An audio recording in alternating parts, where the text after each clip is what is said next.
역적 김문도를 압송하라. 한 놈도 살려두지 마라. 진우야, 이 지게가 곧 네 목숨이다. 뒤도 돌아보지 말고 뛰거라. 가문이 몰락당하는 순간 아버지가 아들에게 넘긴 건 낡은 지게 하나였습니다. 대체 이 보잘것없는 나무지게에 어떤 비밀이 숨겨져 있기에 아버지는 그토록 간절했던 걸까요? 어디서 듣고 계신지 댓글에 알려주시면 만복의 기운을 보내드립니다. 이야기 시작하기 전 구독과 좋아요 눌러주세요. 그럼 시작합니다. 때는 바야흐로 조선의 하늘이 맑고 푸르던 시절이었답니다. 한양북 촌옥이 북악산 자락이 포근하게 감싸는 그 자리에 조선 팔도에서 모르는이 없는 이름 높은 집안이 한 채 자리를 잡고 있었지요. 바로 김대감댁이었답니다. 이 집이 얼마나 대단한 집안이었냐고요? 들어보시면 입이 딱 벌어지실 겁니다. 김대감의 할아버지 되시는 분은 영의정을 지내셨고 아버지 되시는 분은 좌의정 자리에 오르셨답니다. 대대손손 정승판서를 배출한 집안이라 한양 사람들은 입버릇처럼 이런 말을 했지요. 아이고, 김대감댁 굴뚝연기만 봐도 복이 들어온다니까. 집안 이기와는 햇볕을 받으면 윤이 반질반질을 넣고 소슬대문은 어찌나 높은지 키 큰 장정이 두 손을 번쩍 들어도 닿지 않을 정도였답니다. 대문양 옆에는 잘 다듬어진 해태상한 쌍이 떡하니 서 있어서 지나가는 이들의 발걸음을 절로 멈추게 했지요. 하지만 이 집안에서 진정으로 빛났던 것은 기와도 소슬대문도 해태상도 아니었답니다. 바로 주인어른인 김대감이 인품이었지요. 김대감이 성함은 김명원이었답니다. 나이는 그 당시 60을 바라보는 나이였는데 머리카락과 수염이 희끗희끗했지만 눈빛만큼은 아직도 서른 청년처럼 반짝반짝 살아있었지요.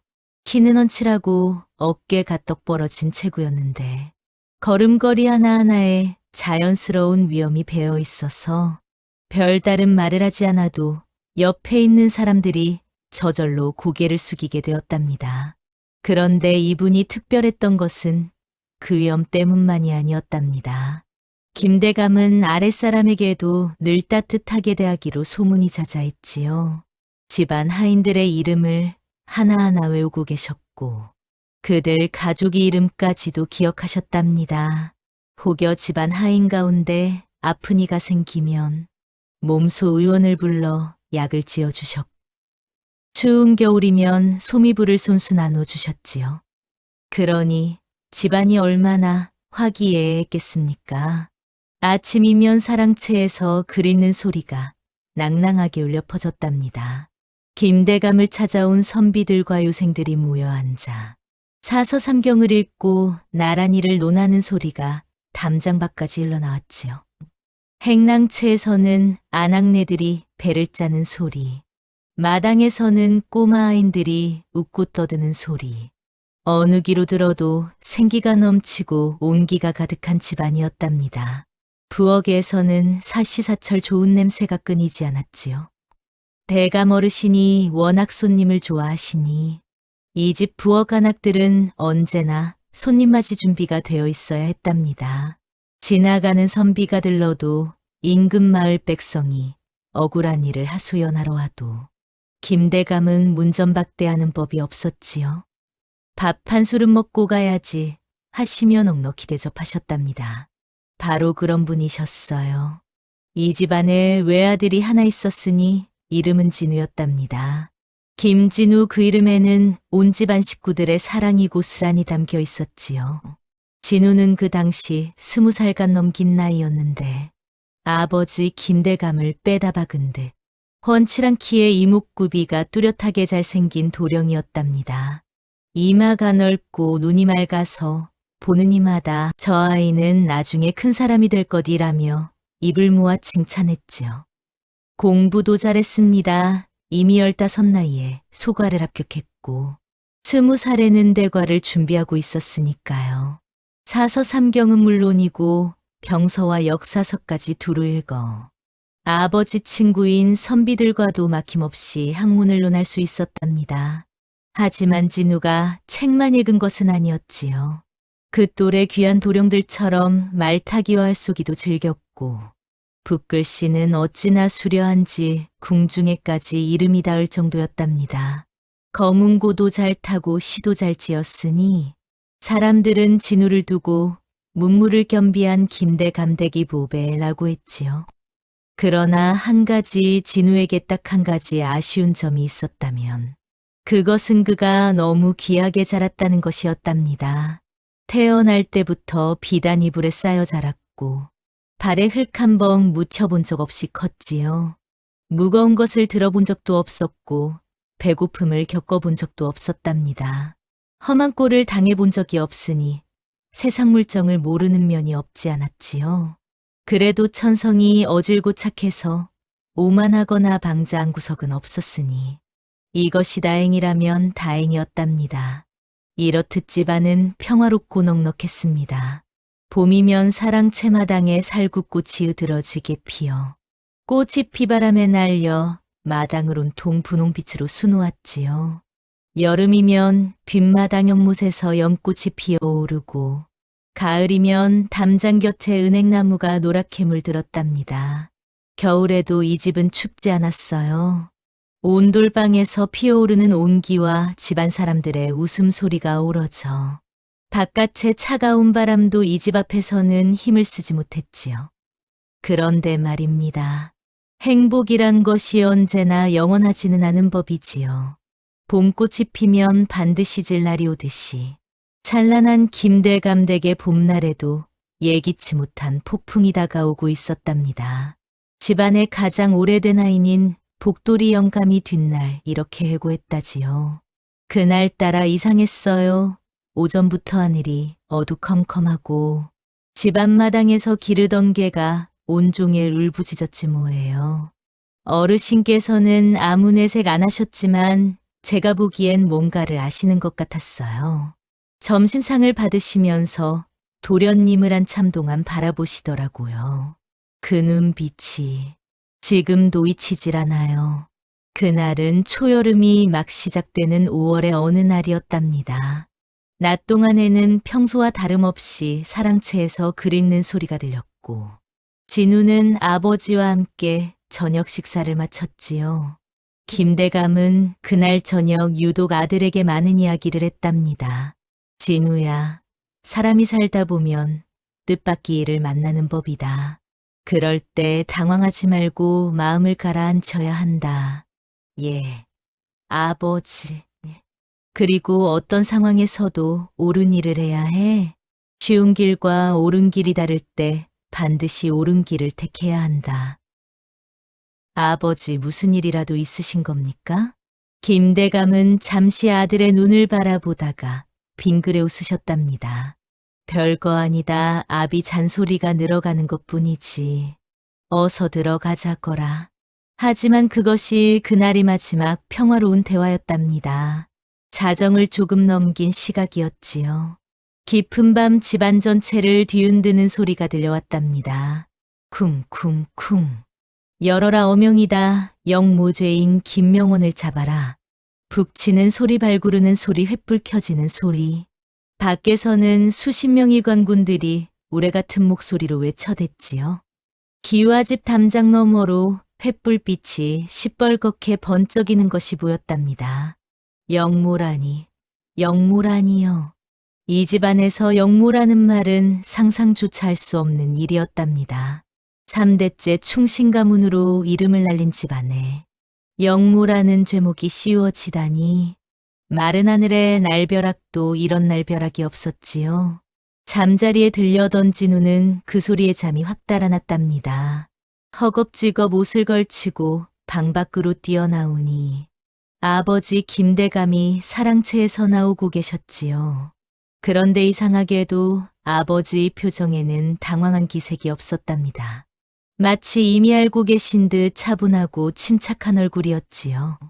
아버지는 창고 쪽을 향해 빠르게 걸어가셨답니다. 그리고 창고 안에서 낡고해진 무언가를 꺼내 드셨지요. 지게였답니다.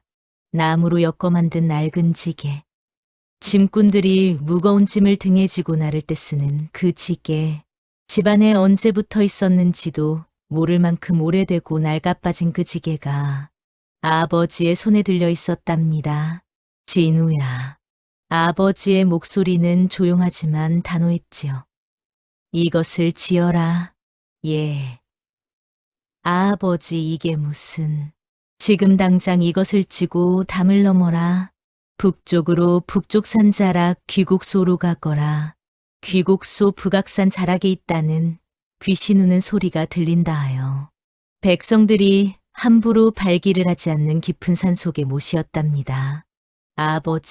아버지도 함께 가셔야 합니다. 저 혼자 안 됩니다. 아버지의 목소리가 조용하지만 더 단호해졌지요. 아비 걱정은 말고 이 지게 하나만 믿어라. 그리고 진우야, 이것만은 절대로 잊어서는 안 된다. 아버지가 진우의 두 어깨를 꽉 잡으셨답니다. 그 큰 손이 떨리고 있었지요.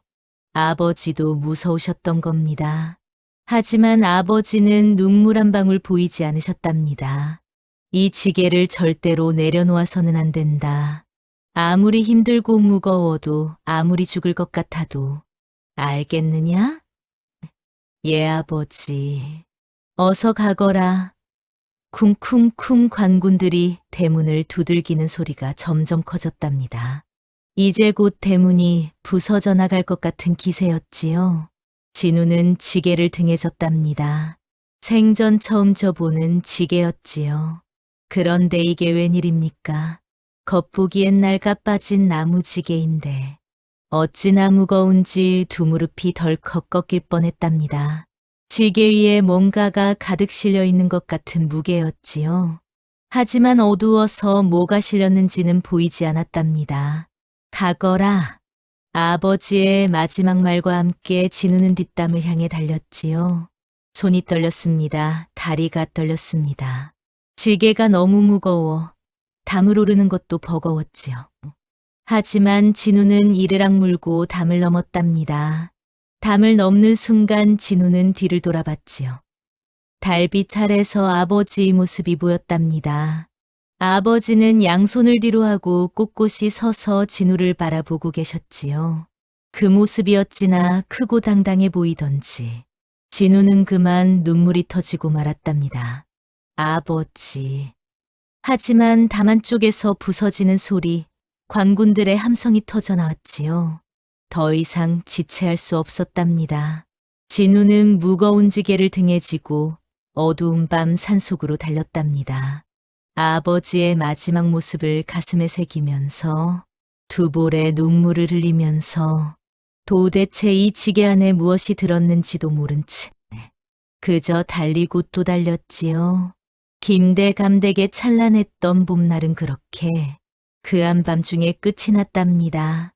하지만 진우 이야기는 이제 막 시작되었지요. 무거운 지게를 등에 지고 담을 넘어 달아난 진우. 그 어린 도령이 발길이 향한 곳은 북쪽 산자락 귀곡소였답니다. 그런데 말입니다. 귀곡소가 어떤 곳인지 아십니까? 백성들 사이에서 이런 말이 돌았답니다. 귀곡소에는 밤마다 귀신이 운다. 그곳에 발을 들인 자는 살아 돌아온 자가 없다. 바로 그런 곳으로 진우는 달려가고 있었지요. 무서웠겠지요? 무서웠을 겁니다. 하지만 지금 진우에게 더 무서운 것이 있었답니다. 바람이 스쳐 지나갔습니다. 뒤에서 들려오는 소리. 쿵쿵쿵. 관군들의 발소리였답니다.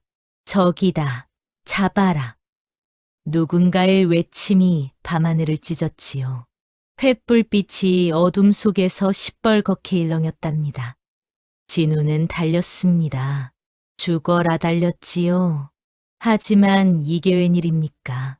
지게가 너무 무거웠답니다. 귀한 도련님으로 자란 진우는 이런 무게를 단 한 번도 져본 적이 없었지요. 지게의 나무틀이 어깨뼈를 파고들었답니다. 처음에는 따끔한 정도였지요. 그런데 달리면 달릴수록 어깨가 불에 달군 쇠처럼 뜨겁게 타들어갔답니다. 오리쯤 달렸을까요? 진우의 하얀 도포자락은 이밀투성이가 되어 있었답니다. 곱게 자란 손은 나뭇가지에 긁혀 피가 맺혔지요. 발은 돌부리에 채여 퉁퉁 부어오르기 시작했답니다. 그래도 멈출 수 없었지요. 쿵쿵쿵. 관군들의 발소리는 점점 가까워졌답니다. 숲속은 더욱 깊어졌지요. 나뭇가지들이 사방에서 진우의 얼굴을 핥히었답니다. 달빛조차 들지 않는 칠흑 같은 어둠 속에서 진우는 방향을 잃어가고 있었지요. 귀국소가 어디란 말인가 속으로 외쳤지만 대답해주는 이는 아무도 없었답니다. 그때였지요. 발밑에서 이상한 느낌이 들었답니다. 진우의 발이 허공을 밟았지요.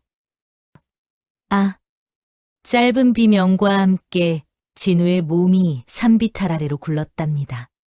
지게를 진 채로 경사면을 대굴대굴 구르는데 어찌나 아프던지 눈앞에 별이 번쩍였지요. 쿵! 나무 둥치에 등이 부딪히며 멈췄답니다. 한동안 숨을 쉴 수가 없었지요. 가슴이 짓눌리는 것 같았답니다. 억지로 눈을 떠보니 하늘의 별들이 빙글빙글 돌고 있었지요. 일어나야 한다. 일어나야 해. 스스로에게 말했지만 몸이 말을 듣지 않았답니다. 그런데 이상했지요. 지게가 여전히 등에 있었답니다.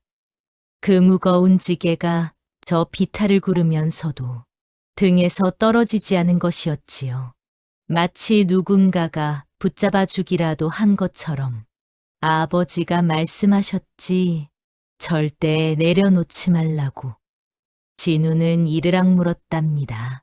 간신히 몸을 일으켰지요. 온몸이 쑤시고 아팠지만 뼈는 다행히 부러지지 않았답니다. 그때 위쪽에서 횃불빛이 흔들리는 것이 보였지요. 이쪽으로 굴렀다. 찾아라. 관군들의 목소리가 바로 위에서 들렸답니다. 진우는 숨을 죽였지요. 나무 둥치 뒤에 몸을 바짝 붙였답니다. 심장이 쿵쿵쿵 귀에 들릴 것만 같았지요. 숨소리조차 내지 않았답니다. 횃불빛이 조금씩 가까워졌지요. 슥 발자국 소리가 들렸답니다. 관군 하나가 진우가 숨은 나무 둥치 바로 옆을 지나쳤지요. 얼마나 긴 시간이었을까요? 진우에게는 한나절 같은 시간이었답니다. 하지만 실제로는 잠깐이었지요. 없다. 다른 쪽으로 갔나 보다. 관군들의 발소리가 서서히 멀어졌답니다. 휴. 진우는 그제야 길게 숨을 내쉬었지요. 온몸에 힘이 빠져나가는 것 같았답니다. 그 자리에 주저앉고 싶었지요. 그냥 쓰러져 버리고 싶었답니다. 하지만 절대 내려놓아서는 안 된다. 아버지의 목소리가 귓가에 울렸지요. 진우는 고개를 들었답니다. 어둠 속에서 눈을 가늘게 뜨고 주위를 살폈지요. 그러다 우연히 숨겨진 작은 물소리를 들었답니다. 졸졸 물소리였지요. 산속 어딘가에서 작은 시내가 흐르는 소리였답니다. 물소리를 따라가면 길이 있을 것이었지요. 진우는 그 방향으로 발을 내디뎠답니다. 한 걸음, 또 한 걸음. 어깨의 통증은 더욱 심해졌지요. 지게의 나무틀이 어깨살을 파고드는 느낌이었답니다. 손으로 만져보니 옷이 젖어 있었지요. 피였답니다. 어깨에서 피가 흐르고 있었지요. 귀한 도련님이 하얀 어깨에서 붉은 피가 흘러내렸답니다. 진우는 그것을 보고도 멈추지 않았지요. 멈출 수가 없었답니다. 물소리를 따라 한참을 걸었을 때였지요. 어둠 속에서 뭔가가 움직였답니다. 진우의 심장이 철렁 내려앉았지요. 짐승인가? 아니었답니다. 어둠 속에서 두 눈이 빛났지요. 노란 빛으로 빛나는 두 눈이었답니다. 늑대였답니다. 그것도 혼자가 아니었답니다. 좌우에서 또 다른 눈빛들이 하나둘 나타났지요. 3마리, 아니 4마리. 늑대떼였답니다. 진우의 다리가 덜덜 떨렸지요. 손에 쥔 것이라고는 아무것도 없었답니다. 무기라고는 단 하나도 없었지요. 늑대들이 서서히 다가왔답니다. 이윽고 서서히 좁혀드는 포위망 속에서 진우는 꼼짝할 수 없었지요. 이렇게 끝인가? 눈앞이 아득해졌답니다. 그때였지요. 어디선가 날아온 돌멩이 하나가 늑대떼의 우두머리 이마에 정확히 꽂혔답니다. 낑! 우두머리 늑대가 비명을 지르며 물러났지요.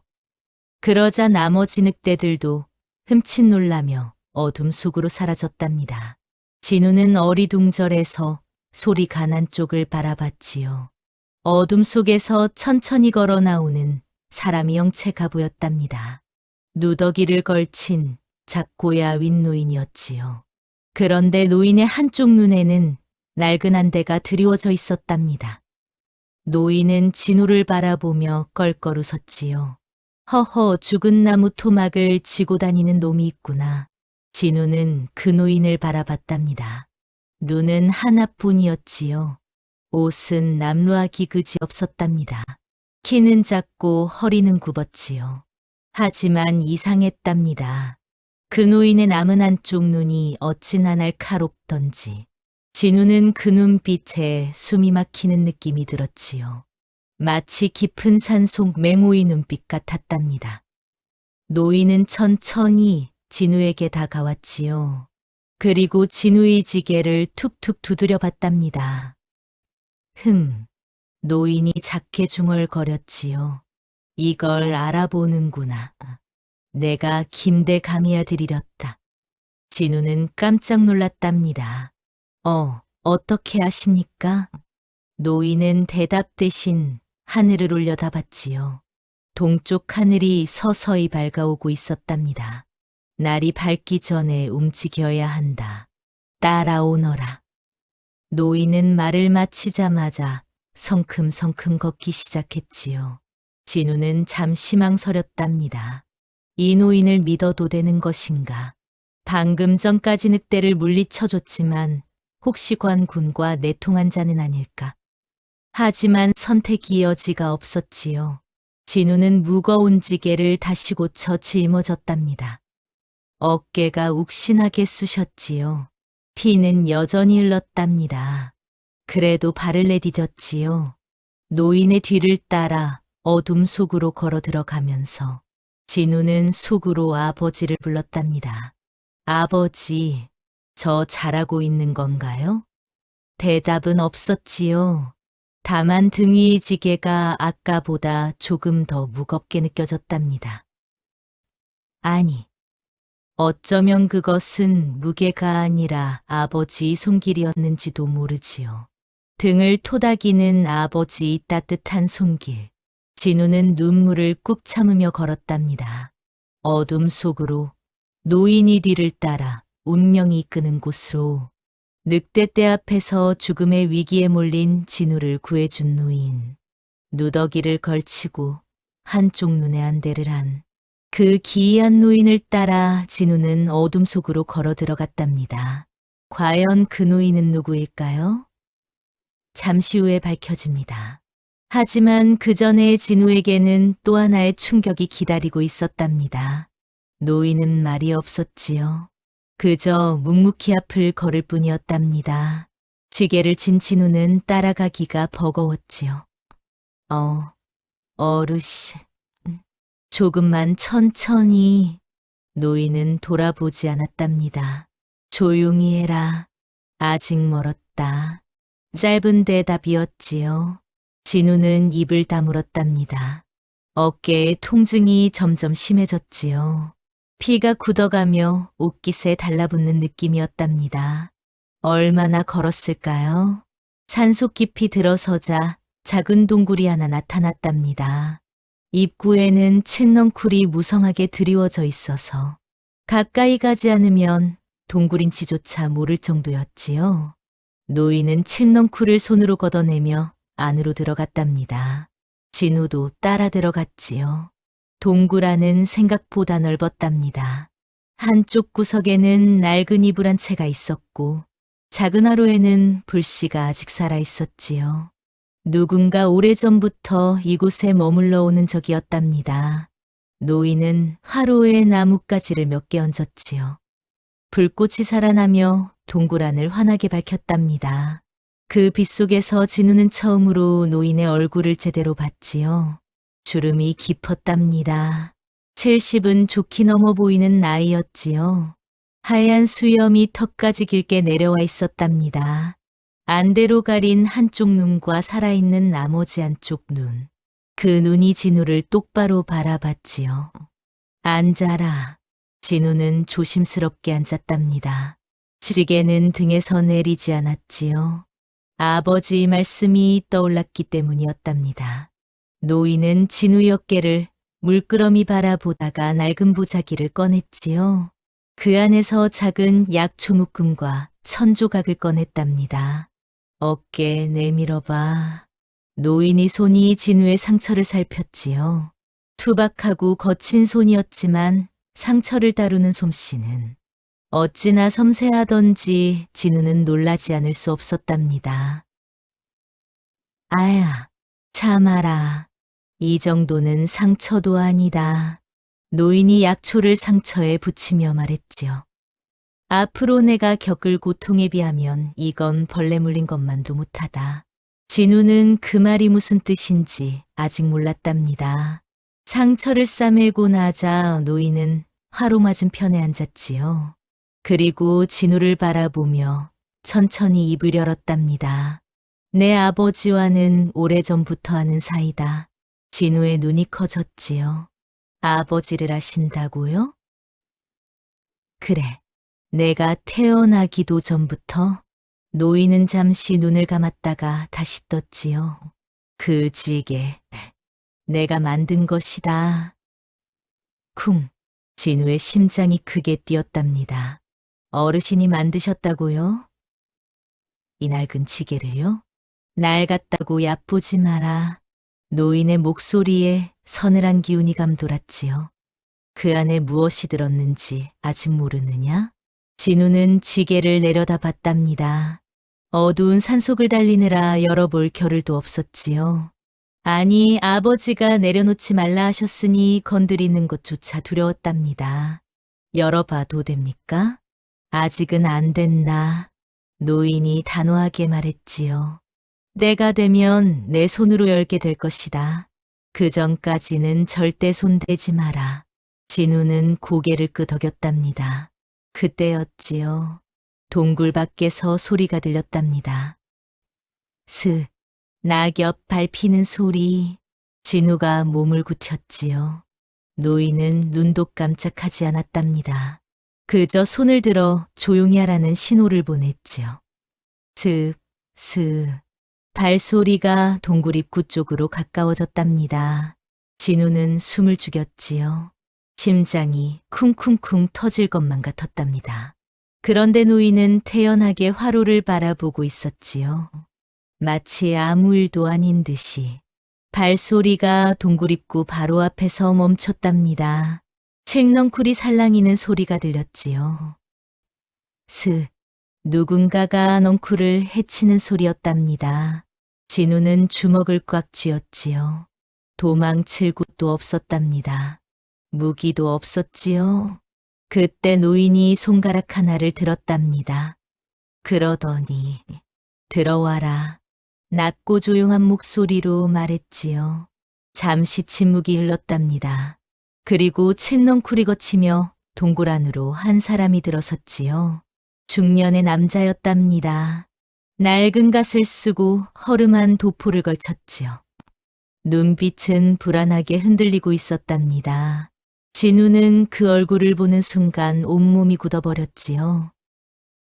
최서방, 그였답니다. 아버지가 믿으라 했던 가문의 집사, 바로 최서방이었지요. 진우의 눈에 분노가 타올랐답니다. 내 이놈, 진우가 벌떡 일어섰지요. 내 놈이 관군에게 일렀지. 내 놈 때문에 아버지가 잡히셨잖아. 이 배신자 놈아. 진우의 목소리가 동굴안을 울렸답니다. 두 주먹이 부들부들 떨렸지요. 최서방은 고개를 푹 숙였답니다. 아무 말도 하지 않았지요. 그 모습이 더욱 진우의 분노의 불을 질렀답니다. 왜 말이 없어? 할 말이 없지. 우리 집안이 너한테 어떻게 했는데. 아버지가 너를 친동생처럼 아껴주셨는데 그 은혜를 이렇게 갚아. 진우가 최서방이 멱살을 잡으려 했지요. 그때 노인이 진우의 팔을 잡았답니다. 가늘고 야윈 손이었지요. 그런데 어찌나 힘이 센지 진우는 꼼짝할 수 없었답니다. 잠깐, 노인이 낮게 말했지요. 이 사람 말을 들어봐라. 들을 필요 없습니다. 이자는 배신자입니다. 아버지를 배신한 놈이에요. 진우야. 노인의 목소리가 더욱 낮아졌지요. 세상 일이라는 것이 겉으로 보이는 것이 전부가 아니란다. 진우는 부들부들 떨면서도 노인의 눈빛에 눌려 한 발 물러섰답니다. 노인이 최서방을 바라봤지요. 말해라.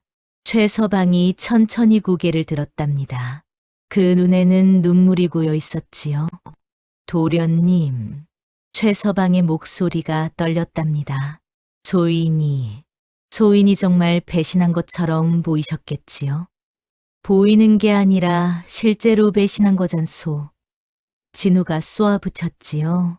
최서방이 고개를 저었답니다. 아닙니다, 도련님. 소인은 일부러 그리한 것이었습니다. 무슨 소리요? 최서방이 떨리는 손으로 품속에서 무언가를 꺼냈답니다. 낡고 구겨진 종이었지요. 원수들이 소인을 찾아왔습니다. 2달 전이었지요. 도련님의 도주 경로를 알려주면 대감마님은 살려주겠다고 했습니다. 진우가 눈을 가늘게 떴지요. 그래서 말했단 말이오? 아닙니다. 최서방의 목소리가 높아졌답니다. 소인이 만약 거절했다면 그자들은 당장 대감마님을 죽였을 것입니다. 소인은 거짓 정보를 흘린 것입니다. 동굴안이 조용해졌지요. 거짓 정보? 예, 소인이 관군에게 알린 경로는 도련님이 실제로 가신 길이 아니었습니다. 반대 방향이었지요. 덕분에 관군이 절반이 엉뚱한 방향으로 달려갔답니다. 진우는 할 말을 잃었지요. 그리고 최서방이 목이 메었답니다. 대감마님은 지금 유배지로 향하고 계십니다. 죽지는 않으셨어요. 소인이 목숨 걸고 협상한 덕분이지요. 동굴 안으로 새벽바람이 스며들었답니다. 진우의 눈에서 눈물 한 방울이 흘렀지요. 아버지가 살아계신단 말이오? 예, 도련님. 살아계십니다. 진우는 그 자리에 주저앉고 말았답니다. 다리에 힘이 풀렸지요. 안도와 슬픔이 한꺼번에 밀려왔답니다. 노인이 그런 진우를 말없이 바라봤지요. 그리고 천천히 입을 열었답니다. 이제 알겠느냐? 사람을 겉모습만으로 판단하지 마라. 진우는 고개를 끄덕였지요. 말이 나오지 않았답니다. 최서방이 다시 입을 열었지요. 도련님, 한 가지 더 말씀드려야 할 것이 있습니다.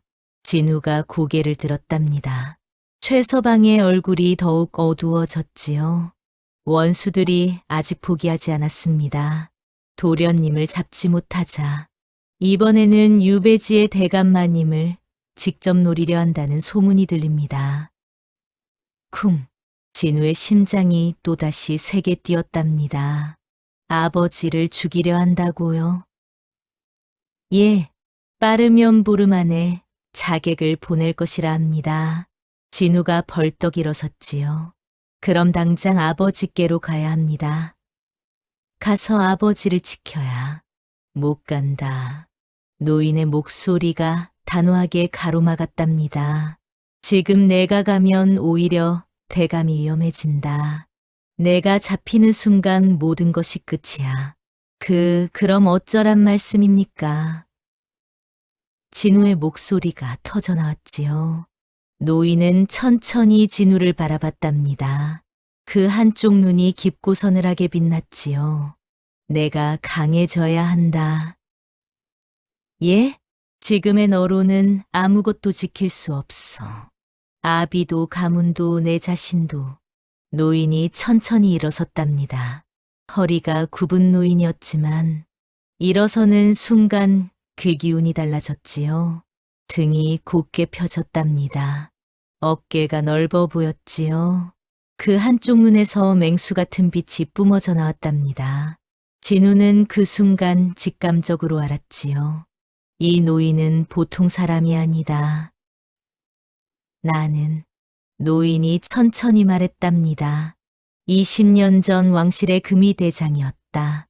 동그라니 쥐 죽은 듯 조용해졌지요. 금의대장. 왕이 곁을 지키는 최고의 무인. 조선에서 가장 강한 칼을 가진 자. 그 자가 지금 눈앞에 있었답니다. 어르신이 금의대장이셨다고요? 노인이 고개를 끄덕였지요. 그래. 하지만 지금이 나는 그냥 늙은이일 뿐이다. 노인이 진우의 지게를 손끝으로 가볍게 두드렸답니다. 이 안에 있는 것이 무엇인지 이제 슬슬 알아야 할 때가 됐군. 진우의 눈이 지게에 꽂혔지요. 노인이 말을이었답니다. 그 지게 바닥을 손으로 더듬어 봐라. 진우는 조심스럽게 지게 바닥을 만졌지요. 그러자 손끝에 뭔가 딱딱한 것이 잡혔답니다. 나무판이 미끄러지듯 열렸지요. 그 안에는 천으로 칭칭 감긴 기다란 물건이 있었답니다. 진우가 천을 풀었지요. 나타난 것은 녹슬고 낡은 철퇴같이 생긴 것이었답니다. 이게 뭡니까? 노인의 눈빛이 깊어졌지요. 그것이 노인이 천천히 말했답니다. 전설의 신검이다. 새벽바람이 다시 한번 동굴을 스쳐 지나갔지요.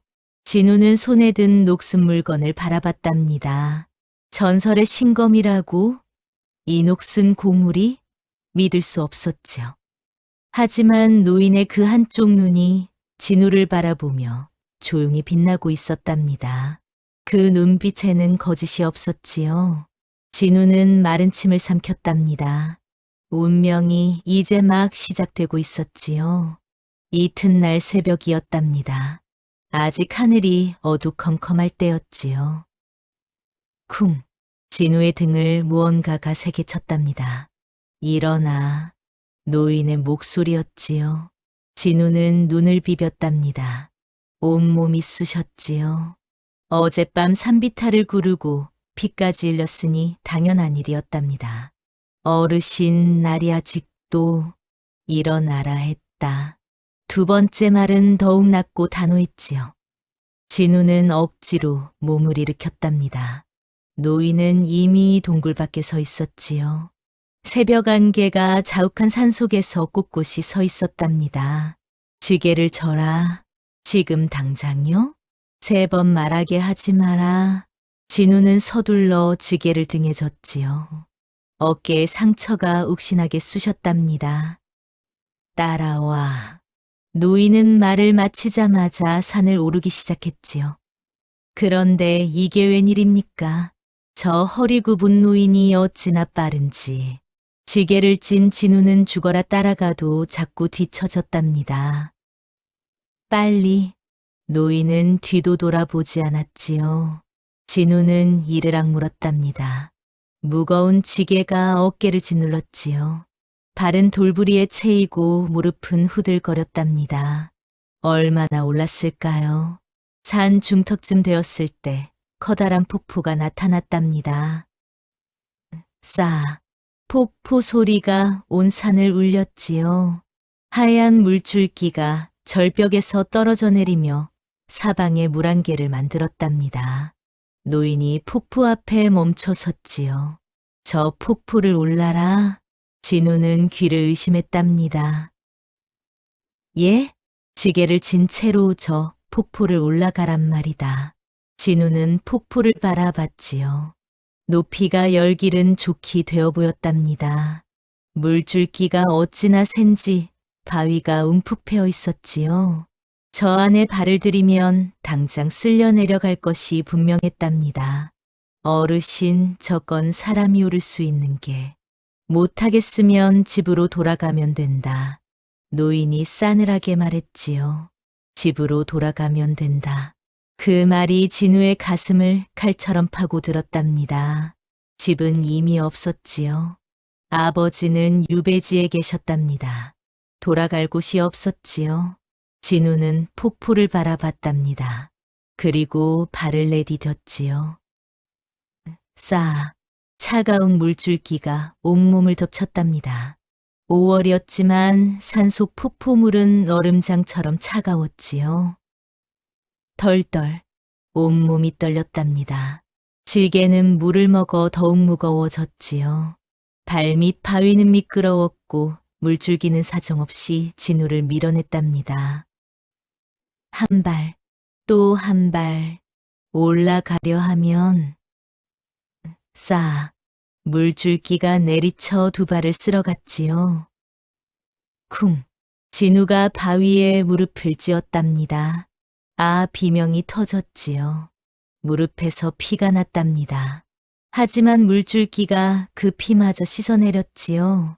노인은 폭포 아래서 팔짱을 끼고 바라봤답니다. 아무 말이 없었지요. 진우는 다시 일어섰답니다.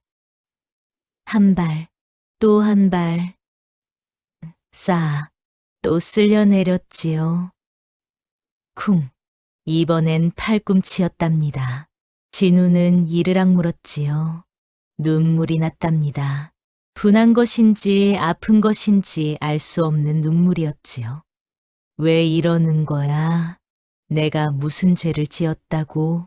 하지만 아버지 얼굴이 떠올랐답니다. 양손을 뒤로 하고 꼿꼿이 서서 진우를 바라보던 그 얼굴. 진우는 다시 일어섰지요. 그날 진우는 폭포를 끝내 오르지 못했답니다. 12번을 시도했지만 12번 모두 쓸려 내렸지요. 노인은 그걸 보면서도 한마디도 하지 않았답니다. 해가 질 무렵 동굴로 돌아왔을 때 진우는 그대로 쓰러졌지요. 온몸이 성한 데가 없었답니다. 무릎, 팔꿈치, 어깨, 닿는 곳마다 욱신거렸지요. 그런데 노인이 밥 한 그릇을 내밀었답니다. 먹어라. 거친 보리밥이었지요. 반찬이라고는 소금에 절인 나물 한 줌뿐이었답니다. 귀한 도련님이 평생 먹어본 적 없는 밥상이었지요. 하지만 진우는 단 한 톨도 남기지 않았답니다. 그만큼 배가 고팠지요. 노인은 그 모습을 보며 말없이 고개를 끄덕였답니다. 이튿날 새벽. 쿵, 일어나. 또 시작이었답니다. 그 다음 날도, 또 그 다음 날도 매일 새벽 지게를 지고 폭포를 올랐지요. 매일 쓸려 내리고 매일 피를 흘렸답니다. 닷새째 되던 날, 진우의 손에 굳은 살이 박히기 시작했지요. 귀한 도련님의 보드랍던 손바닥이 돌처럼 단단해져 갔답니다. 열흘째 되던 날, 폭포 허리까지 올라갈 수 있었지요. 보름째 되던 날, 진우는 마침내 폭포 꼭대기에 섰답니다. 싸. 물줄기가 아래로 쏟아지는데 진우는 꼿꼿이 서 있었지요. 지게를 진 채로. 노인이 그 모습을 보며 처음으로 입꼬리를 올렸답니다. 이제 시작이다. 진짜 훈련은 그 다음부터였답니다.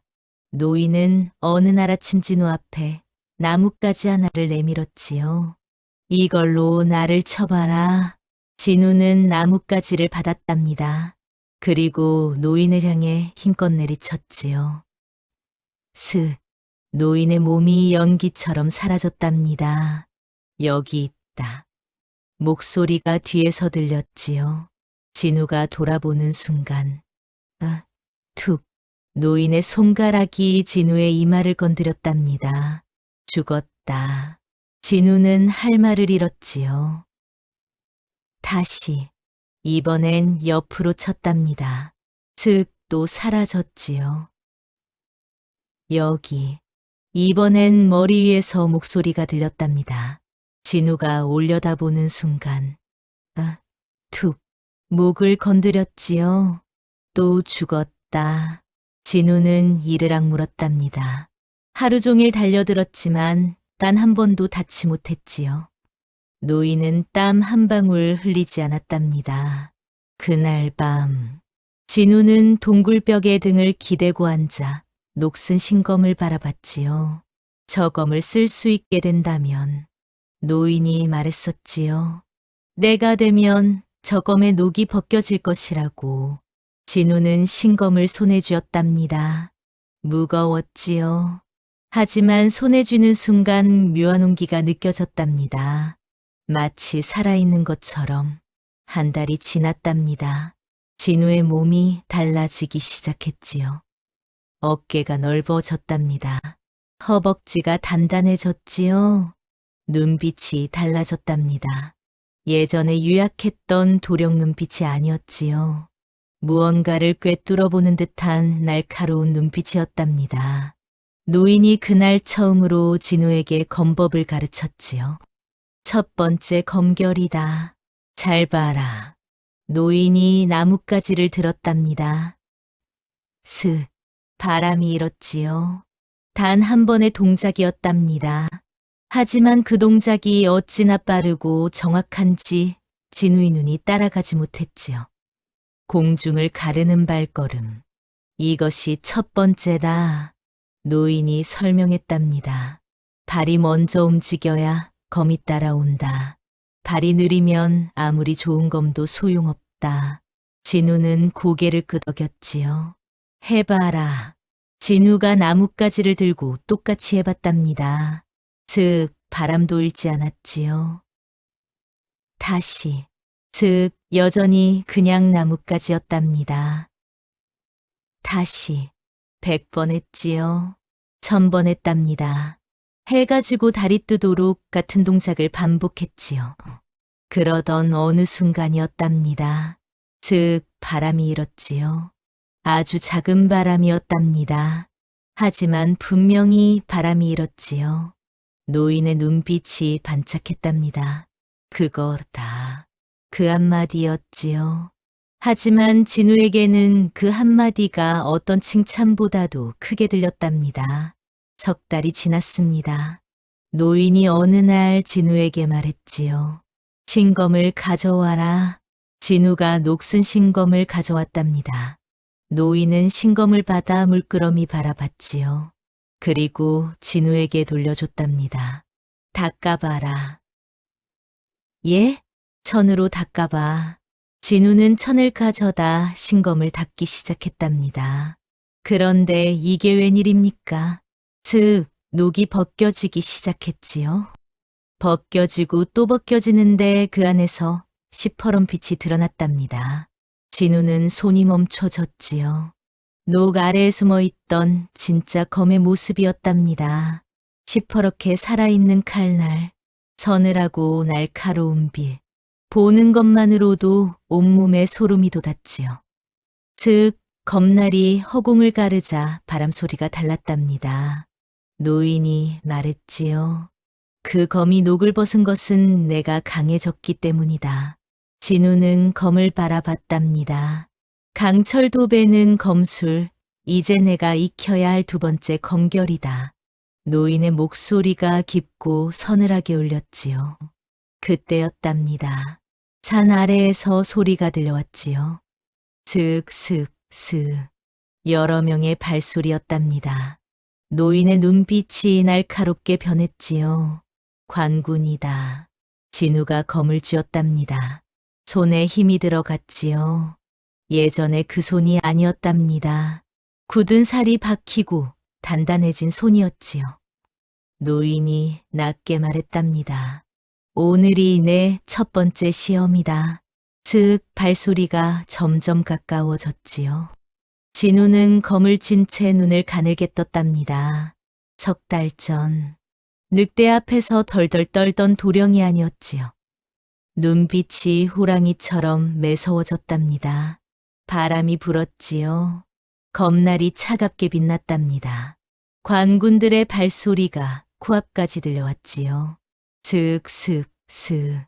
진우는 검을 쥐었답니다. 손이 떨리지 않았지요. 석 달 전과 달랐답니다. 노인이 낮게 말했지요. 10명이다. 혼자 감당할 수 있겠느냐? 진우가 입술을 굳혔답니다. 해보겠습니다.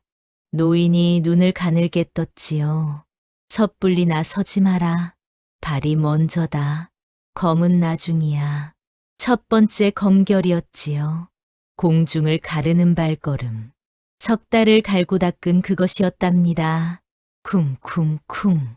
관군들이 동굴 앞에 섰지요. 거기 누구냐? 나와라. 우렁찬 목소리였답니다. 진우는 숨을 골랐지요. 천천히 깊게. 그리고 동굴 밖으로 나섰답니다. 새벽 안개 속에서 진우의 모습이 드러났지요. 관군들이 웅성거렸답니다. 저놈이다. 영무 죄인의 아들. 10명의 관군이 일제히 달려들었지요. 쿵쿵쿵. 진우의 발이 먼저 움직였답니다. 몸이 연기처럼 사라졌지요. 어디 갔어? 관군 한 명이 두리번거렸답니다. 그 순간, 툭. 진우의 손날이 관군의 목을 건드렸지요. 쓰러졌답니다. 비다. 또 사라졌지요. 툭 또 한 명이 쓰러졌답니다. 관군들이 공황에 빠졌지요. 뭐야 이놈이. 어디서 나타나는 거야? 슥슥슥. 진우의 발이 바람처럼 관군들 사이를 누볐답니다. 1명, 2명, 3명. 쓰러졌지요. 10명 모두 땅에 엎드렸답니다. 죽이지는 않았지요. 급소만 정확히 눌렀답니다. 노인이 가르쳐준 대로였지요. 진우는 숨이 차지 않았답니다. 석 달 전 같았으면 1명도 감당 못했겠지만 이제 달랐지요. 노인이 동굴에서 나왔답니다. 그리고 쓰러진 관군들을 보며 말했지요. 합격이다. 그 한마디였답니다. 진우는 검을 걷었지요. 그때였답니다. 최서방이 달려왔지요. 얼굴이 하얗게 질려 있었답니다. 도련님, 숨이 차서 말도 제대로 못했지요. 무슨 일이요? 최서방이 떨리는 손으로 품속에서 편지를 꺼냈답니다. 대감마님이 위험합니다. 진우의 눈빛이 싸늘하게 굳었지요. 무슨 소리요? 보름이라 했잖소. 앞당겨졌습니다. 자객이 사흘 안에 움직인답니다. 쿵. 진우의 심장이 세게 뛰었답니다. 사흘 안에 유배지까지 가야 했지요. 유배지는 여기서 이틀거리였답니다. 진우가 노인을 바라봤지요. 어르신. 노인은 이미 진우의 눈빛을 읽었답니다. 가야겠구나. 예, 아직 이르다. 노인의 목소리가 단호했지요. 수련이 부족합니다. 하지만 아버지가 먼저입니다. 노인이 잠시 눈을 감았답니다. 그리고 떴지요. 원수의 저택에는 사병이 수백 명이다. 너 혼자 감당할 수 없어? 그래도 갑니다. 진우의 목소리가 흔들리지 않았지요. 노인이 진우를 한참 바라봤답니다. 그리고 낮게 말했지요. 한 가지만 기억해라. 말씀하십시오. 검은 마지막 수단이다. 머리를 써라. 힘보다 머리가 강하다. 진우가 고개를 깊이 숙였답니다. 명심하겠습니다. 노인이 손을 들어 진우의 어깨를 툭 쳤지요. 말은 없었답니다. 하지만 그 손길에 모든 것이 담겨 있었지요. 그날 밤, 진우는 원수의 저택을 향해 길을 나섰답니다. 최서방이 옆에서 따라붙었지요. 도련님 혼자는 안 됩니다. 위험하오. 소인도 가겠습니다. 진우는 잠시 최서방을 바라봤답니다. 배신자인 줄 알았던 사람, 하지만 누구보다 충직한 사람이었지요. 고맙소. 두 사람은 어둠 속으로 걸어 들어갔답니다. 이틀을 걸었지요. 험한 산길을 넘고 개울을 건넜답니다. 밥 먹을 시간도 없었지요. 쉴 틈도 없었답니다. 하지만 진우의 발은 멈추지 않았지요. 아버지의 얼굴이 눈앞에 아른거렸답니다. 원수의 저택이 보이기 시작했지요. 거대한 기와집이었답니다. 김대감댁보다 2배는 커 보였지요. 담장 높이가 사람 키 3배였답니다. 그리고 담장 위에는 횃불이 줄지어 켜져 있었지요. 무장한 사병들이 담장을 따라 빽빽하게 늘어서 있었답니다. 최서방이 낮게 말했지요. 저 안에 사병이 300명은 됩니다. 진우는 저택을 눈으로 훑었답니다. 정문, 후문, 담장 동쪽, 담장 서쪽. 모든 곳에 사람이 있었지요. 도련님 역시 무리입니다. 다른 방법을. 있소. 진우가 조용히 말했답니다. 최서방이 고개를 들었지요. 진우의 눈빛이 어둠 속에서 빛났답니다. 노인의 말이 떠올랐지요. 검은 마지막 수단이다. 머리를 써라. 진우가 최서방에게 귓속말을 했답니다. 최서방의 눈이 동그래졌지요. 그게 가능하겠습니까? 해야지요. 두 사람은 어둠 속으로 몸을 낮췄답니다. 담장 그림자 속으로 사라졌지요. 저택 아니었답니다. 진우는 담장 안쪽 그림자에 붙어 숨을 죽였지요. 사병 2명이 바로 앞을 지나쳤답니다. 진우가 그림자처럼 움직였지요. 노인에게 배운 공중을 가르는 발걸음, 소리 없이 바람처럼 이동했답니다. 창고 마구간 별채, 하나하나를 지나쳤지요. 그리고 안채로 향했답니다. 안채에 불이 켜져 있었지요. 인기척이 있었답니다. 자객이었을까요? 아니면 원수의 신복이었을까요? 진우는 창문 밖에서 숨을 죽였답니다. 안에서 목소리가 들렸지요. 사흘이라 했는데 왜 앞당겼소? 위에서 명이 내려왔소. 오늘 밤 처리하라고. 쿵. 진우의 심장이 멎을 것 같았답니다. 오늘 밤. 아버지를 노리는 자객이 오늘 밤 움직인다는 말이었지요. 진우의 손이 검자루를 잡았답니다. 그때였지요. 바깥에서 발소리가 났답니다. 쿵쿵쿵. 사병들이 이쪽으로 오고 있었지요. 누구냐? 발각됐답니다. 진우는 이르락 물었지요. 몸을 일으켰답니다. 사병들이 횃불을 들고 우르르 몰려왔지요. 하나, 둘, 셋, 10명, 20명, 30명. 점점 늘어났답니다. 진우는 검을 뽑았지요. 시퍼런 검날이 횃불 빛에 번쩍였답니다. 사병들이 잠시 멈칫했지요. 그 한순간이 망설임. 진우가 땅을 박찼답니다. 바람이 일었지요. 공중을 가르는 발걸음. 석 달을 갈고 닦은 그것이 드디어 빛을 발했답니다. 1명, 2명, 3명.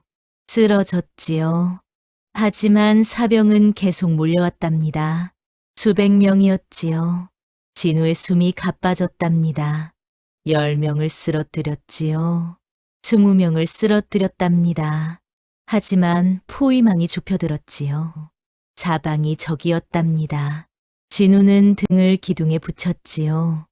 앞에 사병들이 빽빽이 서 있었답니다. 검을 쥔 손에 힘이 들어갔지요. 여기서 끝인가. 그때였답니다. 어둠 속에서 한 사람이 나타났지요. 낡은 갓 허름한 도포, 최서방이었답니다. 그런데 최서방 혼자가 아니었지요. 그 뒤로 수십 명의 사람들이 서 있었답니다. 진우는 눈을 의심했지요. 최서방이 외쳤답니다. 김대감 어르신의 은혜를 입은 자들이오. 오늘은 우리도 싸우겠소. 쿵. 진우의 가슴이 뜨겁게 울렸지요. 아버지 인품. 아랫사람에게도 한없이 따뜻했던 그 인품이 이 순간 빛을 발했답니다. 저택안이 뒤집어졌지요. 사병들이 흔들렸답니다. 그 틈을 타서 진우가 앞으로 나섰지요. 검이 바람을 갈랐답니다. 이제는 막을 자가 없었지요. 저택안이 완전히 뒤집어졌답니다. 최서방이 이끌고 온 사람들은 김대감에게 은혜를 입은 백성들이었지요. 장사치도 있었고 농부도 있었고 전직하인도 있었답니다. 모두가 김대감의 따뜻함을 잊지 못한 사람들이었지요. 이들이 사병들 앞을 막아섰답니다. 그 틈에서 진우가 움직였지요. 즉 안채를 향해 달렸답니다. 자객이 있는 곳. 오늘 밤 아버지의 목숨을 노리는 자가 있는 곳이었지요. 문을 박차고 들어섰답니다. 안채 안에는 두 사람이 있었지요. 한 명은 검은 옷을 입은 자객이었답니다. 날렵한 몸에 눈빛이 차가웠지요. 그리고 또 한 명. 진우는 그 얼굴을 보는 순간 발이 굳었답니다. 너는 원수의 수하가 아니었지요. 뜻밖의 얼굴이었답니다. 조정의 고위 관리였지요. 겉으로는 충신인 척 행세하던 자였답니다. 아버지와도 친분이 있던 자였지요. 바로 그 자가 이 모든 일의 배우였답니다. 김진우. 관리가 싸늘하게 웃었지요. 기어코 왔구나. 진우가 검을 들었답니다. 아버지를 모함한 자가 바로 당신이었소? 관리가 어깨를 쓱했지요. 모함이라니. 나는 그저 나라를 위했을 뿐이오. 닥치시오. 진우의 목소리가 안채를 울렸답니다. 관리가 눈짓을 했지요. 즉 자객이 달려들었답니다. 빠른 동작이었지요. 보통 무인이 아니었답니다. 쿵쿵쿵 자객이 발이 진우를 몰아붙였지요. 진우는 뒤로 밀렸답니다. 자객의 검이 진우의 옷깃을 스쳤지요. 즉 아슬아슬했답니다. 진우는 숨을 골랐지요. 발이 먼저다. 노인의 말이 떠올랐답니다. 진우의 발이 땅을 박찼지요. 즉 몸이 솟구쳤답니다. 자객이 눈을 크게 떴지요. 그 순간 툭. 진우의 검끝이 자객의 검을 튕겨냈답니다. 자객이 검이 바닥에 떨어졌지요. 쿵 자객이 무릎을 꿇었답니다. 관리의 얼굴이 굳었지요. 이놈이. 관리가 뒤로 물러섰답니다. 진우가 천천히 다가갔지요. 끝났소. 그때였답니다. 최서방이 안채로 뛰어들어왔지요. 숨이 차 있었답니다. 도련님, 바깥 사병들이 다 제압됐습니다. 진우는 관리를 바라봤지요. 관리의 얼굴에서 핏기가 사라졌답니다. 자, 잠깐만. 관리가 손을 들었지요. 나와 거래를 하자꾸나. 내가 가진 것을 주겠다. 재물이든 벼슬이든 필요 없소. 진우가 단호하게 말했지요. 내가 원하는 건 하나뿐이오. 그게 뭔가? 진우의 눈빛이 날카롭게 빛났답니다. 진실이오. 진우는 관리를 묶어 앉혔지요. 최서방이 등잔불을 밝혔답니다. 안채가 환해졌지요. 그때였답니다. 최서방이 조심스럽게 말했지요. 도련님, 이제 말씀드려야 할 것이 있습니다. 진우가 돌아봤답니다. 최서방이 품속에서 무언가를 꺼냈지요. 낡은 천조각이었답니다. 이게 뭐요? 지게를 기억하십니까? 진우는 고개를 끄덕였지요. 아버지께서 도련님께 지워주신 그 지게 말입니다. 기억하오. 그 지게 바닥에 나무판이 하나 있었지요. 진우의 눈이 커졌답니다. 그 안에서 신것만 나온 게 아닙니다. 최서방이 천조각을 펼쳤지요. 그 안에는 빽빽하게 글씨가 적힌 문서가 있었답니다. 진우는 그 문서를 받아들었지요. 눈이 빠르게 글자를 쫓았답니다. 읽을수록 손이 떨렸지요. 이것이 최서방이 조용히 말했답니다. 진짜 영무의 증거입니다. 쿵 진우의 심장이 세게 뛰었지요. 문서에는 모든 것이 적혀 있었답니다.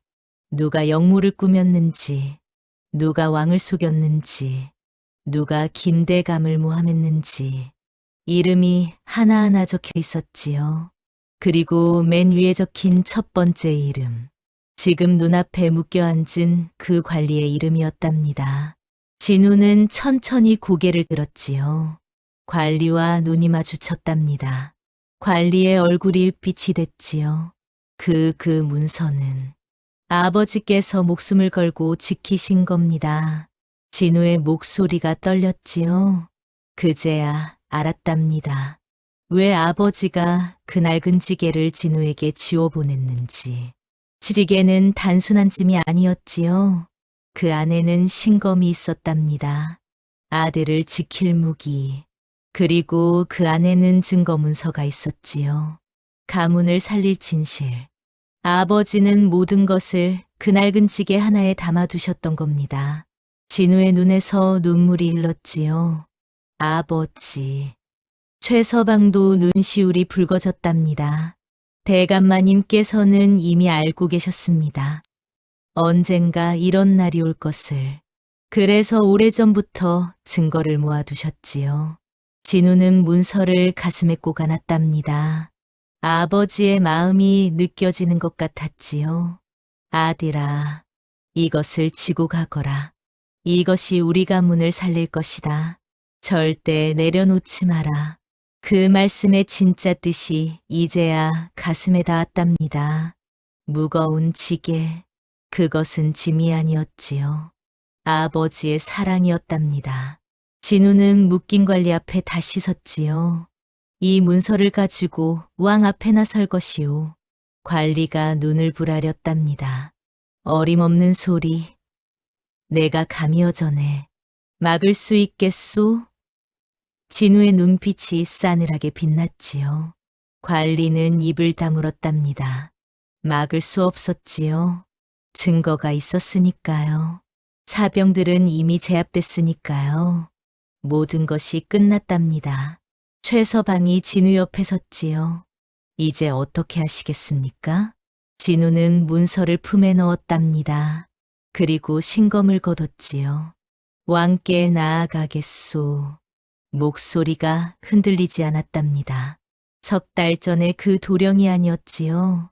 어깨가 넓어진 사람, 눈빛이 매서워진 사람, 그리고 무엇보다 아버지의 뜻을 가슴에 새긴 사람, 김진우였답니다.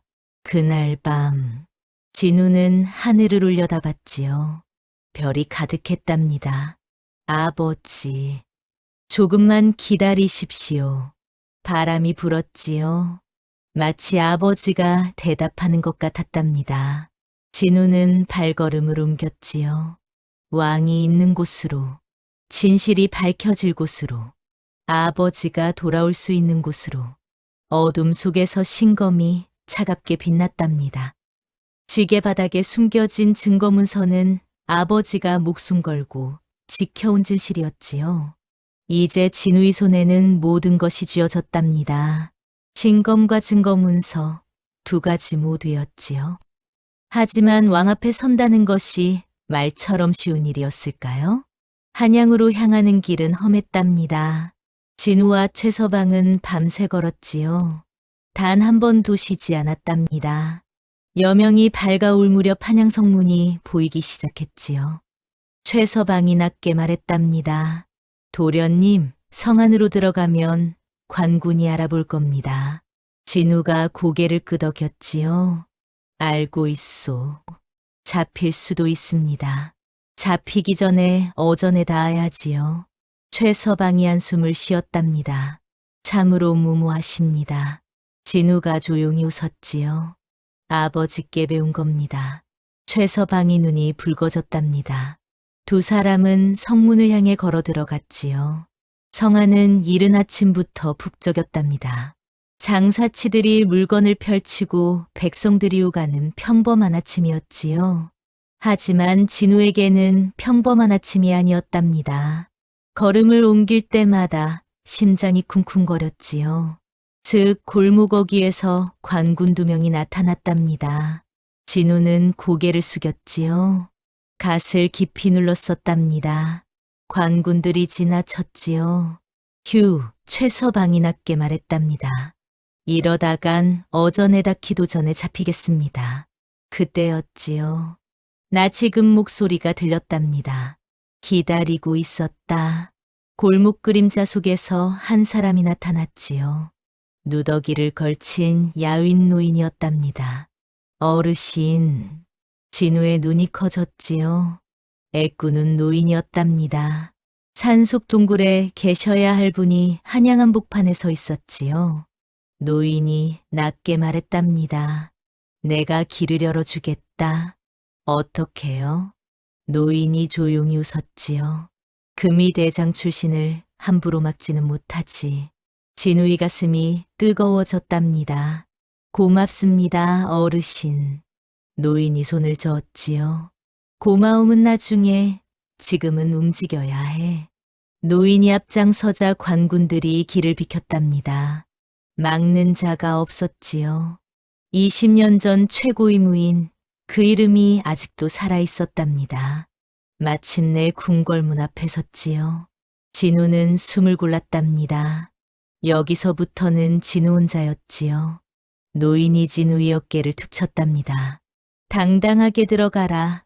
죄인은 내가 아니야. 진우는 고개를 깊이 숙였지요. 그리고 궁궐문을 향해 걸어 들어갔답니다. 편전이었지요. 왕이 신하들과 조회를 열고 있었답니다. 진우가 들어서는 순간 신하들이 술렁였지요. 저자는 누구냐? 영모 죄인의 아들이다. 당장 끌어내라. 고함 소리가 편전을 가득 채웠답니다. 관군들이 달려들었지요. 그때 진우가 외쳤답니다. 전하, 우렁찬 목소리였지요. 편전이 순식간에 조용해졌답니다.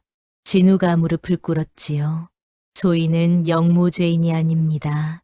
억울하게 모함받은 김명원의 아들 김진우이옵니다. 왕이 진우를 바라봤답니다. 눈빛이 날카로웠지요. 하지만 함부로 물리치지는 않았답니다. 할 말이 있느냐? 왕의 목소리가 편전을 울렸지요. 있사옵니다, 전하. 진우가 품에서 문서를 꺼냈답니다. 이것을 보시옵소서. 관군이 문서를 받아 왕에게 올렸지요. 왕이 문서를 펼쳤답니다. 편전이 쥐죽은 듯 조용해졌지요. 왕의 눈이 문서를 훑어내렸답니다. 한 줄, 두 줄, 세 줄. 왕의 얼굴이 굳어갔지요. 그리고 왕의 눈빛이 싸늘하게 변했답니다. 그 순간이었지요. 신하들 중 한 명이 갑자기 벌떡 일어섰답니다. 전하, 저 문서는 위조된 것입니다. 저 영모죄인이 꾸며낸 가짜 문서요입니다. 목소리가 떨렸지요. 진우는 그 자를 바라봤답니다. 겉으로는 충신인 척했지만 문서에 이름이 적힌 바로 그 자였지요. 아버지를 모함한 진짜 배우였답니다. 진우가 차분하게 말했지요. 전하, 소인에게 한 말씀 더 드릴 기회를 주시옵소서. 왕이 손을 들었답니다. 말해보아라. 진우가 편전문을 바라봤지요. 저분을 이리 불러주시옵소서. 왕이 눈짓을 하자 문이 열렸답니다. 즉, 두 사람이 들어섰지요. 최서방이었답니다. 그리고 그 옆에는 원수저택의 신복이었지요. 신하들이 웅성거렸답니다. 저자는 어떻게 살아있어? 신복이 왕 앞에 무릎을 꿇었지요. 전하, 소인이 모든 것을 구하겠사옵니다. 궁주동자 신하의 얼굴이 하얗게 질렸답니다. 이놈이 무슨 헛소리를. 조용히 하라. 왕이 목소리가 낮고 무겁게 울렸지요. 편전이 얼어붙었답니다. 신복이 떨리는 목소리로 말하기 시작했지요.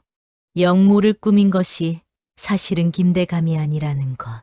오히려 김대감을 모함한 자들이 있다는 것. 이름이 하나하나 나왔답니다. 주동자 신하의 얼굴이 점점 일그러졌지요. 왕의 눈빛이 더욱 싸늘해졌답니다. 과인을 속였느냐? 왕의 목소리는 조용했지요. 하지만 그 조용함이 오히려 더 무서웠답니다. 주동자 신하가 바닥에 엎드렸지요. 전하, 소인은 그저. 왕이 천천히 자리에서 일어섰답니다. 편전의 모든 신하들이 숨을 죽였지요. 왕의 목소리가 낮고 단호하게 울렸답니다. 이자의 관직을 당장 박탈하라. 궁주동자 신하의 몸이 굳어버렸답니다. 왕의 목소리가 계속 이어졌지요. 모든 재산을 몰수하고 평민으로 강등하라. 그리고 즉시 유배를 명하노라. 주동자 신하가 바닥에 머리를 박았지요. 전하, 한 번만 봐주시옵소서. 울부짖었지만 소용없었답니다. 관군들이 그자의 양팔을 잡았지요. 즉 끌려나가는 순간 그자가 진우를 노려봤답니다. 눈빛이 차갑고 독했지요. 하지만 진우는 흔들리지 않았답니다. 그 눈빛을 똑바로 받아냈지요. 문이 닫혔답니다. 울부짖는 소리가 점점 멀어져 갔지요. 왕이 다시 입을 열었답니다. 원수저택의 무리들은 어찌 됐느냐? 최서방이 앞으로 나섰지요. 전하, 소인이 이미 모두 묶어두었사옵니다. 왕이 고개를 끄덕였답니다. 그 무리들의 관직을 모두 박탈하라. 재산은 남김없이 몰수하여 백성들에게 나눠 주어라. 그리고 전원 유배를 명하노라. 편전의 신하들이 일제히 고개를 숙였지요. 명을 받들겠나이다. 왕이 이번에는 자객에 대해 물었답니다. 자객은 어찌 됐느냐? 진우가 무릎을 꿇었지요. 전하, 자객은 소인이 직접 제압하였사옵니다. 현재 결박되어 있습니다. 왕이 잠시 생각하다가 말했답니다. 자객은 상관의 명을 따른 것이나 죄가 없다 할 수는 없다. 곤장 50대를 집행하고 관노비로 강등하라. 궁편전이 다시 한번 술렁였지요. 진우는 고개를 숙였답니다. 통쾌했지요. 하지만 마음 한켠이 아직 무거웠답니다. 아버지가 아직 유배지에 계셨지요. 진우가 왕 앞에 다시 무릎을 꿇었답니다. 전하, 한 가지만 더 여쭙겠사옵니다. 왕이 바라봤지요. 말해보아라. 진우의 목소리가 떨렸답니다. 아버지를 살려주시옵소서. 참고 참았던 눈물이 터지려 했지요. 왕이 천천히 말했답니다. 김명원은 죄가 없는 것이 밝혀졌다. 당장 유배를 풀어라. 궁 진우의 눈에서 눈물이 쏟아졌답니다. 아버지, 소리 없이 불렀지요. 왕명이 떨어지자 모든 것이 빠르게 움직였답니다. 유배지로 파발이 달렸지요. 진우는 편전문 밖으로 나왔답니다. 눈이 부셨지요. 햇살이 환하게 쏟아졌답니다. 노인이 문 밖에 서 있었지요. 진우를 보더니 말없이 고개를 끄덕였답니다. 진우가 노인 앞에 무릎을 꿇었지요. 어르신, 덕분입니다. 노인이 손을 들어 진우를 일으켰답니다. 내가 해낸 것이다. 아닙니다. 진우가 고개를 저었지요. 어르신이 안 계셨다면 저는 아무것도 못했을 겁니다. 노인이 잠시 진우를 바라봤답니다. 그 한쪽 눈에 무언가가 반짝였지요. 눈물이었을까요? 노인은 아무 말도 하지 않았답니다. 그저 진우의 어깨를 한번 툭 치고 돌아섰지요. 사흘후였답니다. 한양성 밖 큰 길에 서였지요. 먼지가 피어오르며 가마 하나가 다가왔답니다. 진우는 그 자리에 서 있었지요. 최서방도 옆에 섰답니다. 가마가 멈췄지요. 문이 열렸답니다. 슥 백발이 성성한 어른이 가마에서 내렸지요. 야위였답니다.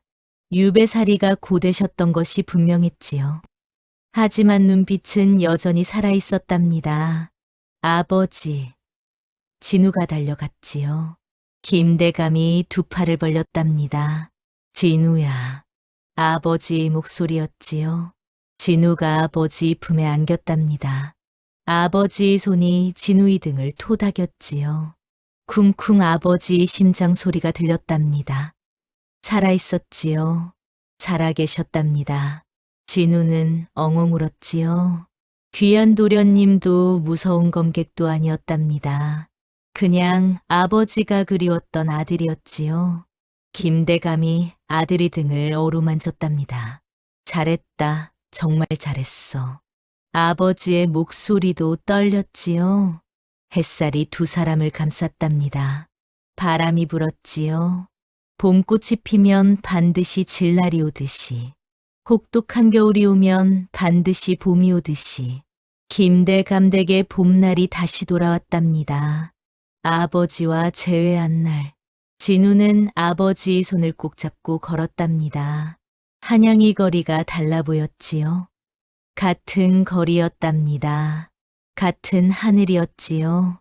하지만 모든 것이 전과 달라 보였답니다. 아버지가 옆에 있었으니까요. 김대감이 아들의 손을 꼭 쥐며 말했지요. 고생 많았다, 진우야. 아닙니다, 아버지. 아버지가 더 고생하셨지요. 김대감이 빙그레 웃었답니다. 아비는 괜찮았다. 내가 걱정됐을 뿐이야. 진우의 눈이 다시 뜨거워졌지요. 며칠이 지났답니다. 가문의 명예가 완전히 회복됐지요. 빼앗겼던 저택도 되찾았답니다. 흩어졌던 하인들도 하나 둘 돌아왔지요. 복돌이 영감도 돌아왔답니다.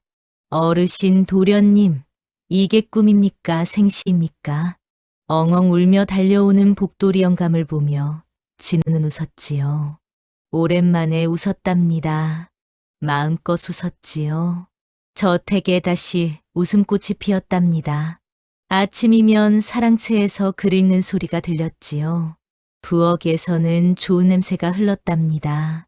봄날이 돌아온 것이었지요. 그런데 진우의 마음 한켠에 무언가가 걸렸답니다. 노인이었지요. 산속 동굴에서 자신을 가르쳐준 스승. 한양까지 따라와 길을 열어준 분. 그리고 조용히 사라진 분. 진우는 아버지께 말씀드렸답니다. 아버지, 스승 어르신을 찾아뵙고 싶습니다.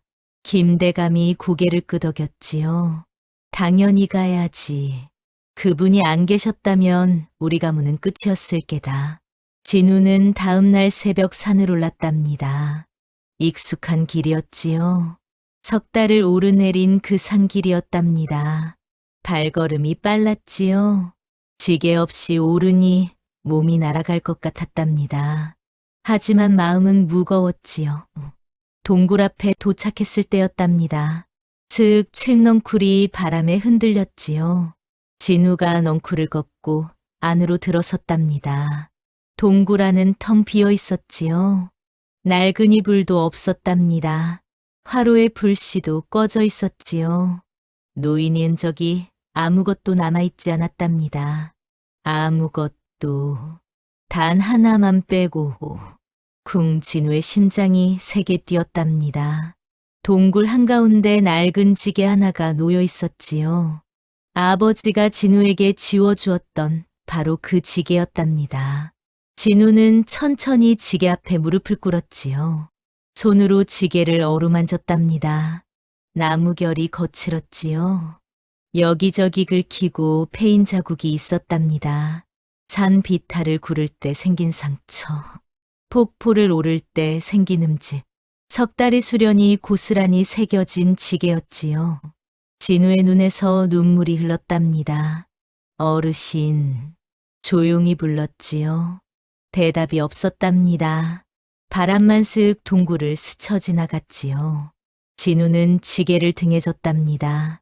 비어있는 지게였지요. 짐이 없는 지게였답니다. 그런데 이상했지요.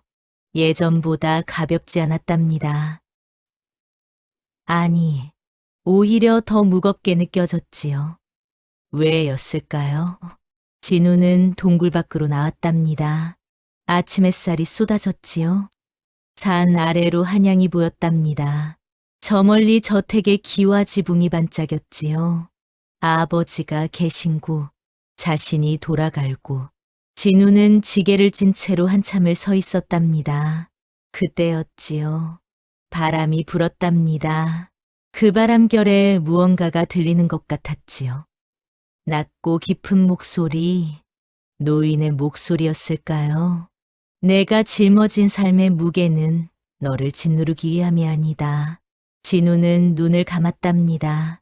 그 무게는 너를 더 단단하게 만들기 위함이다.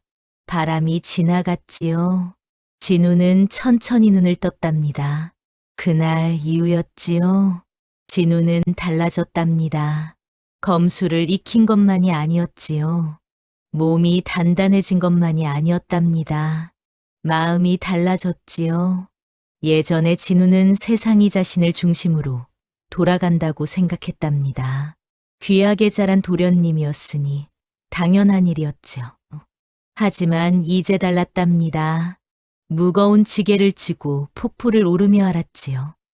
배신이라고 생각했던 이 사실은 사랑이었음을 알았답니다. 녹슨검 안에 전설이 숨어 있음을 알았지요. 삶이란 겉으로 보이는 것이 전부가 아니라는 것을 온몸으로 배웠답니다. 김대감이 어느 날 저녁 아들을 불렀지요. 사랑채에 두 사람이 마주 앉았답니다. 진우야, 얘 아버지, 그 나무지게를 아직 가지고 있느냐? 예, 방 한켠에 모셔두었습니다.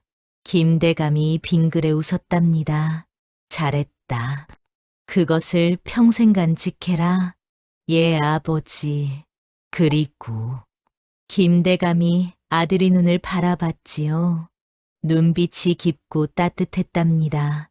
언젠가 내 아들이 힘든 일을 만나거든 그 지게 이야기를 해주어라. 진우가 고개를 끄덕였지요. 명심하겠습니다. 김대감이 창밖을 바라봤답니다. 달이 밝았지요. 사람은 무거운 짐을 질 때 비로소 강해지는 법이다. 편한 길만 걷는 사람은 결코 깊어질 수 없어. 진우는 아버지의 말을 가슴에 새겼지요. 그 후 진우는 훌륭한 관리가 됐답니다. 아버지처럼 아랫사람을 따뜻하게 대했지요. 억울한 백성의 이야기를 귀 기울여 들었답니다. 어려운 유색에 손을 내밀었지요. 사람들이 말했답니다. 김진우 어르신은 아버지 김대감을 꼭 닮으셨어. 그 말이 진우에게는 어떤 칭찬보다도 기뻤지요. 그리고 노인은 끝내 나타나지 않았답니다. 아무리 찾아도 흔적이 없었지요. 수소문해 봐도 아는 이가 없었답니다. 어떤 이는 말했지요. 원래 그런 분이야. 하리를 마치면 바람처럼 사라지신다네. 진우는 그 말을 듣고 빙그레 웃었답니다. 세월이 흘렀지요. 진우의 방 한켠에는 언제나 그 지게가 있었답니다. 먼지가 쌓이면 손수 닦았지요. 나무결이 갈라지면 기름을 발랐답니다. 찾아오는 손님들이 물었지요. 저 낡은 지게는 무엇입니까? 진우는 언제나 같은 대답을 했답니다. 제 삶의 스승입니다. 자, 여러분. 이것이 김대감댁 도령, 진우의 이야기였답니다. 낡고 무거운 지게 하나가 나약한 도령을 전설의 검객으로 만들었지요. 하지만 진짜 기적은 검술이 아니었답니다. 무거운 짐을 지면서도 포기하지 않은 마음. 배신이라고 생각한 것을 믿음으로 바꾼 용기, 그리고 아버지의 사랑을 끝까지 믿은 마음. 그것이 진짜 기적이었지요. 여러분, 살다 보면 무거운 짐을 질 때가 있지요. 감당하기 힘든 일이 찾아올 때가 있답니다. 그때 이것만 기억해 주세요. 우리가 짊어진 삶의 무게는 우리를 짓누르기 위함이 아닙니다. 그 무게는 우리를 더 단단하게 만들기 위함이지요. 무거울수록 더 깊어지는 것이 사람이랍니다. 힘드실 때마다 이 이야기를 떠올려 주세요. 여러분 곁에는 언제나 따뜻한 이야기가 있답니다. 긴 이야기 끝까지 함께 해주셔서 진심으로 감사합니다.